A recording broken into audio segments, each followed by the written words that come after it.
The Dyatlov Pass Incident. In January 1959, 9 experienced hikers set out to cross Russia's Ural Mountains. When no message arrived by late February, a search party went looking for them. Their tent was found collapsed and half buried in snow, its contents neatly arranged, food laid out as if dinner was about to begin. Yet the fabric was slashed open from the inside. The boots and warm clothes were inside, suggesting they had fled in panic. The first 2 bodies were found near a small campfire, wearing only underwear. One had burn marks and had bitten off a piece of his own hand. 3 more were later discovered between the tent and the fireside, apparently dying from hypothermia. Months later, the remaining 4 were found in a ravine beneath several feet of snow with severe injuries. 1 had a fractured skull, 2 had crushed chests, and 1 woman was missing her tongue and eyes, probably due to animal attacks. Radiation traces on some clothing fueled rumors of secret Soviet weapons testing. Witnesses also reported glowing orbs in the sky around that time, interpreted by some as signs of weapon experiments or ball lightning. In 2019, Russian prosecutors reopened the case, proposing the slab avalanche theory. It suggested that a block of snow slid onto the tent, forcing the hikers to escape, after which some froze to death while the others died when their snow shelter collapsed. Swiss researchers later supported this theory using computer simulations explaining the blunt force injuries, though not the missing eyes, tongue, burns, or radiation. The case remains unsolved. The Circleville Letters. In 1977, residents of Circleville, Ohio, began receiving anonymous, threatening letters. The first was sent to school superintendent Gordon Massey, accusing him of harassing female bus drivers and having an affair with Mary Celeste. Soon after, Mary began receiving her own letters, warning her to end the alleged relationship, and the threat soon extended to her husband, Roanoke Colony, and their children. Over the next decade, more than 1,000 letters and signs appeared, filled with personal details about residents' private lives and disturbing accusations. The situation turned deadly in August 1977 when Ron received a phone call, grabbed his gun, and drove off, only to crash and die under mysterious circumstances. His death was ruled an accident, but his family suspected foul play. The unknown writer later claimed Ron had been killed by his wife and Gordon Massey. Years later, in 1983, Mary discovered a roadside sign that contained obscenities about her daughter. Near it, she also found a booby-trapped box with a loaded gun set up to fire if someone tried to remove the sign. The gun was traced to Paul Freshour, Mary's brother-in-law, who claimed it had been stolen. His ex-wife, Karen Sue, told police that Paul had threatened her and that she found letters in their home written in the same distinctive handwriting. Although Paul had an alibi for when the trap was set, he failed a polygraph test and was convicted based on handwriting analysis. But even while Paul was behind bars, new letters continued to taunt residents. The prison warden confirmed it was impossible for him to have sent them. Despite the ongoing letters, the case was closed. Paul maintained his innocence until his death in 2012. The true identity of the writer remains unknown.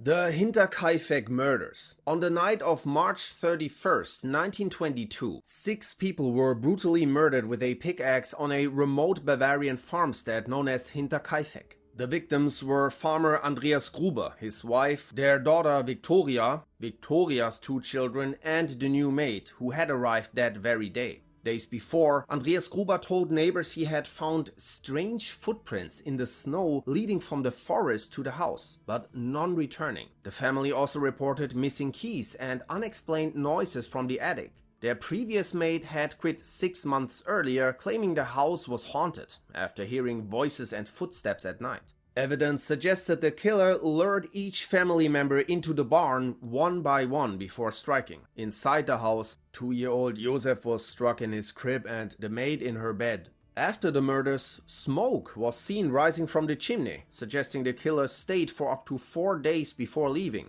When neighbors finally checked the property, they discovered the massacre. Police first suspected robbers, but money and valuables were untouched. Attention then turned to Lorenz Schlittenbauer, a neighbor who had led the search party and was rumored to be Josef's real father. He had once planned to marry Victoria. His calm behavior at the crime scene and his familiarity with the property made him a prime suspect, though no evidence ever proved his guilt. In 2007, speculative investigations narrowed the possibilities to one culprit, whose name was never released. To this day, the murders remain unsolved. The Taos Hum. In the quiet town of Taos, New Mexico, a strange low-frequency hum has tormented residents since the early 1990s. Only about 2% of the population can hear it, yet for those affected, the constant droning, described as the distant rumble of a diesel engine or refrigerator, never stops. But the hum's intensity varies from person to person. It has been known to cause headaches, insomnia, anxiety, and mental breakdowns. At first, doctors suspected tinnitus, but that theory fell apart when patients reported being able to walk toward or away from the sound. Some researchers believe the hum is linked to microseismic activity or natural vibrations within the Earth. Others point to man-made causes such as low-frequency radio transmissions or experimental military extremely low-frequency technology used for psychological warfare. Locals familiar with Native American traditions interpret the hum as the voice of the Earth itself, or the song of ancestral spirits trying to communicate with the living. Despite countless studies and tests, no conclusive source has been identified. The Mary Celeste. In November 1872, the Mary Celeste, a merchant ship captained by the experienced Benjamin Briggs, set sail from New York to Genoa, carrying 1,700 barrels of alcohol. His wife Sarah, their 2-year-old daughter Sophia, and a crew of 7 were also on board. On December 4th, the British ship Dei Gratia spotted the Mary Celeste about 400 miles east of the Azores. Sailors boarded the ship and found it completely empty. The hull was in good condition. There were 6 months' worth of food and water on board, but 9 barrels of alcohol were found empty. The only missing items were the lifeboat, the ship's logbook, and some navigational tools. There were no signs of struggle, fire, or foul play. The cabins were orderly and personal belongings remained untouched. An investigation ruled out pirates, since valuables were still on board, and the crew of the Dei Gratia was also cleared of suspicion. Some suggested mutiny, fueled by alcohol consumption in connection to possible traces of blood found on the captain's sword, though tests were inconclusive. Others believed Captain Briggs had misjudged the ship's condition, thinking it was taking on big amounts of water after a false reading from a sounding rod, and then ordered everyone into the lifeboat only for them to be lost at sea. Another theory proposed that a sudden seaquake or explosion of alcohol fumes from the leaking barrels caused panic, forcing the crew to flee. Despite decades of study and speculation, no trace of Captain Briggs, his family, or crew was ever found.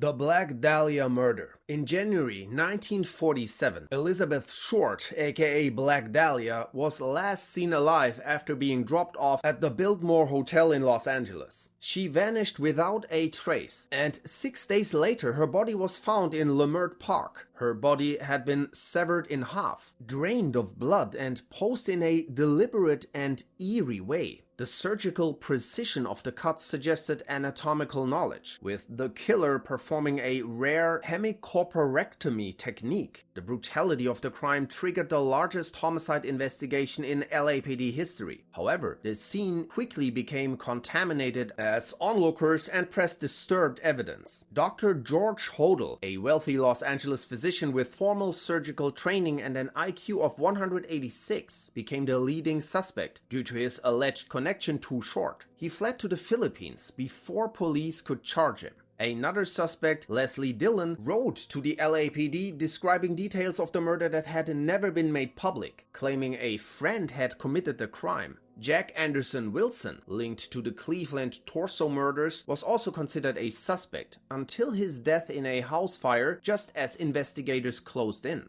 Mark Hansen, a nightclub owner who knew Short personally, was implicated after his address book was found in her belongings, but no charges were ever filed. Despite decades of investigation, the case remains unsolved. The Somerton Man. In December 1948, the body of an unidentified man was discovered on Somerton Beach near Adelaide, Australia. He was well dressed, carried no identification, and every label had been removed from his clothing. In a hidden pocket of his pants, police found a small piece of paper with the words "Tamam shud," meaning "it is finished" in Persian, torn from the final page of a rare copy of the poetry book Rubaiyat of Omar Khayyam. The matching book was later found inside an abandoned car nearby. Inside the book were a phone number and a handwritten code. In 2022, researcher Derek Abbott announced a breakthrough. DNA testing identified the man as Carl Charles Webb, an engineer from Melbourne. However, the cause of death remains unclear. The code still defies explanation, and no one knows why Webb ended up lifeless on a beach. The lead masks case. In August 1966, two Brazilian technicians were found dead on Vintém Hill in Rio de Janeiro. Both men were dressed in formal suits, waterproof coats, and wore strange lead masks over their eyes. There were no signs of struggle or visible injuries. Near their bodies, police found an empty water bottle, two wet towels, and a notebook with a cryptic message that read 1630, be at the specified location. 1830, ingest capsules. After the effect, protect metals await signal mask. A friend later claimed the men were part of a scientific spiritualist group trying to contact extraterrestrials, possibly using psychedelics. The autopsy revealed nothing conclusive. By the time tests were done, decomposition had erased most evidence. Many think they ingested poison or another toxin as part of a ritual, but the true cause of death remains unknown. Malaysia Airlines flight MH370 took off from Kuala Lumpur on March 8, 2014, bound for Beijing with 239 passengers. The flight started normally before suddenly losing all communication and disappearing from civilian radar. Military radar later tracked the aircraft, making a sharp deviation from its flight plan before flying out over the Indian Ocean, where it vanished. Investigations revealed that the plane kept flying for about 6 more hours before likely running out of fuel and crashing somewhere in the southern Indian Ocean. Over time, several theories emerged. Some believe the pilot deliberately crashed the plane, though official reports found no evidence. Others suggested a fire, depressurization, or oxygen failure might have killed everyone on board, turning it into a ghost flight that flew on autopilot until fuel exhaustion. Due to the sharp turns and altitude changes, a hijacking was also considered. Small pieces of debris eventually washed ashore in the western Indian Ocean, including a confirmed part of the wing found on Réunion Island. But the main wreckage and black boxes remain missing. What caused Flight MH37's disappearance is still unknown. The toxic rain of Oakville. In August 1994, a strange gelatinous substance rained down on Oakville, Washington. Soon after, many residents and animals became ill, from flu-like symptoms to bad vertigo and respiratory issues. Resident Dottie Hearn collapsed the same day the first blobs appeared and was hospitalized, while her kitten and several other animals in town reportedly died after exposure. A hospital lab claimed to find human white blood cells, but later tests by the Washington State Department of Ecology found that while the blobs contained cells, they lacked nuclei and were not human. Further analysis revealed bacteria common in moist environments. Despite multiple studies, the exact composition and origin of the blobs were never identified. The most popular early explanation was that the blobs were remnants of jellyfish shredded by nearby US Air Force bombing runs over the Pacific Ocean, though officials dismissed the idea. Another theory claimed the blobs were airplane toilet waste, but this was ruled out since the material was clear. Others suggested the phenomenon was star jelly, a substance historically linked to meteor showers or decomposing amphibian eggs that turn to gel when exposed to moisture. Some locals believed military activity was involved, noting the presence of low-flying black aircraft before the event and speculating that the blobs might have been a biological test. Government agencies denied any involvement. With all physical samples lost, the true cause remains unsolved. The Kentucky Meat Shower. On March 3, 1876, residents of Bath County, Kentucky, witnessed chunks of meat as large as a human hand falling from the sky. Some locals believed it to be a divine sign, while others decided to taste it to determine what it was. Samples were later sent to Newark Scientific Association, where analysis suggested the material was animal lung tissue, possibly from a horse. Some speculated that the meat shower was human remains dispersed by a violent event or tornado, while others attributed it to divine punishment or supernatural forces. The most widely accepted explanation was that a flock of startled vultures vomiting mid-air to lighten their load was responsible, but the exact cause remains uncertain. The Pollock Sisters. In Hexham, England, on May 5, 1957, Jacqueline, 6, and Joanna Pollock, 11, died when they were hit by a car while walking to the church. A year later, their parents had twins, Gillian and Jennifer, born on May 4, 1958, who showed unusual birthmarks, including a spot on Jennifer's forehead resembling Jacqueline's, and a scar matching Jacqueline's injury. From infancy, the twins displayed knowledge of their deceased sisters' lives. They recognized old places in Hexham, including the school and house their sisters had attended, and remembered people and dolls from the sisters' pasts. Each twin appeared to recall a different sister. Gillian remembered Joanna's life, while Jennifer recalled Jacqueline's. They even exhibited similar habits and mirrored behavior their old sisters had. The twins also showed a strong phobia of vehicles. Their apparent memories faded around age 5, after which they continued normal lives. Some interpret the case as evidence of reincarnation, while others attribute it to coincidence inflated by grieving parents.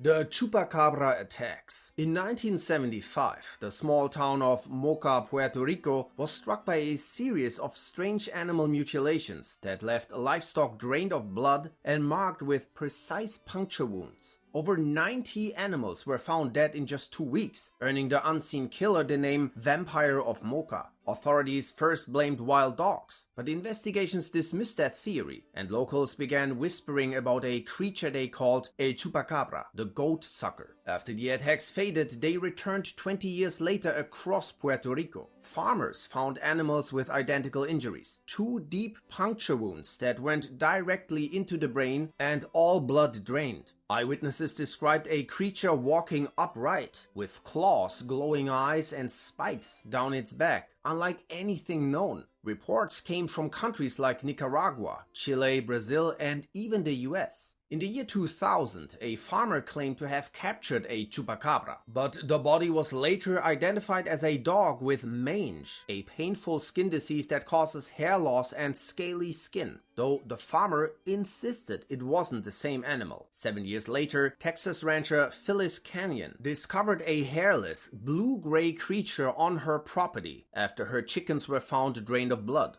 DNA tests on the body revealed a match to coyotes mixed with Mexican wolves, leading scientists to conclude that mange-stricken canines may have attacked livestock. Still, early reports of kangaroo-like beast in Puerto Rico, glowing-eyed and humanoid in posture, don't match this explanation. Some suggest escaped monkeys or genetic experiments might have inspired the sightings, while others believe the US government's history of testing projects in Puerto Rico, like contraceptive pills and Agent Orange, could tie into it. Despite alleged scientific explanations, many remain convinced the Chupacabra is real. The Dancing Plague. In July 1518 in Strasbourg, a woman began dancing uncontrollably in the streets. She moved for hours without rest, ignoring pleas to stop. And when she collapsed from exhaustion, she simply resumed the next day. By the end of the month, around 400 people had joined her, many dying from exhaustion, heart failure, or stroke. Local authorities believed it was an illness, and even provided music and open halls for people to dance it out. But this only worsened the outbreak. Eventually, the dancers were taken to a shrine, where prayers and rituals were performed until the epidemic faded in late August. Similar outbreaks had been recorded earlier, around 1017 in Köbig, Saxony, where villagers danced in a graveyard until they collapsed, or in Erfurt in 1247, where children danced out of town and never returned. The most accepted explanation is mass psychosis triggered by famine, plague, and stress. Other theories suggest ergot poisoning from contaminated rye, which can cause hallucinations and spasms, though this doesn't fully explain the prolonged dancing. At the time, people believed it was divine punishment or a curse from Saint Vitus, the patron saint of dancers. But the exact cause of this mass hysteria remains unknown. Roanoke Colony. In 1585, a group of English settlers crossed the Atlantic to build the first English colony on Roanoke Island off the coast of present-day North Carolina. Life on the island proved harsh. Scarce supplies, limited fresh water, and tense relations with nearby native tribes. Colony Governor John White eventually returned to England to seek more resources. He promised to come back fast, but was delayed by 3 years due to England's war with Spain. When White finally returned, he found the settlement completely abandoned. Houses were dismantled, belongings gone, and the only clue left behind was the word Croatoan carved into a tree. The word referred to a nearby island inhabited by the Croatan people, leading some to believe the settlers had joined them to survive. Others theorized they were attacked by hostile tribes, wiped out by disease, starved, or even killed by the Spanish, who were active in the region. Modern digs have uncovered European tools mixed with native artifacts, suggesting at least some settlers may have assimilated. But the fate of the Roanoke colonists remains a mystery.